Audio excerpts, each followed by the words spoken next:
To znači da će naši građani u buduće kartice kupovati na mestima prodaje direkcije. Dakle, sada već mogu da kažem naša nova lokacija, turistički infocentar u samom centru grada, naša stara lokacija je tržni centar Ambasador i prigradska autobuska stanica. Takođe, kupovinu svojih karata će moći da obavljaju preko naših eksternih prodavaca.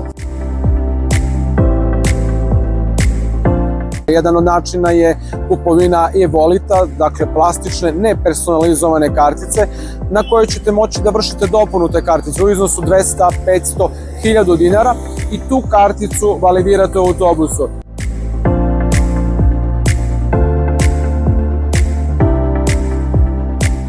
Linija koja saobraća prema Niškoj banji, Brzom Brodu, Novom Selu, neophodno je se očekirati samo sa e-volitom, samo sa tom beskontaktnom karticom ukoliko izlazite pre ulaska u drugu zonu. Praktično rečeno, ukoliko putujete za Nišku banju, čekirate se u samom centru grada, izlazite na trošarini, potrebno je se očekirati da vam sistem ne bi rezervisao i naplatio sredstva za drugu zonu.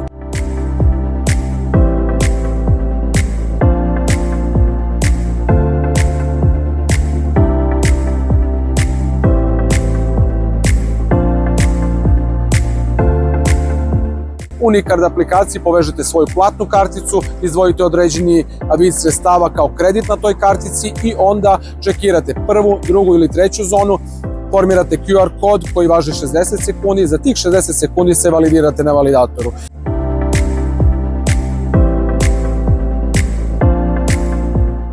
Jako je važno da naši korisnici znaju da će, primjera radi, legitimacija koju ste kupili u avgustu mesecu 24. godine važiti do avgusta meseca 25. godine. Dakle, sukcesivno ćemo menjati te mesečne karte.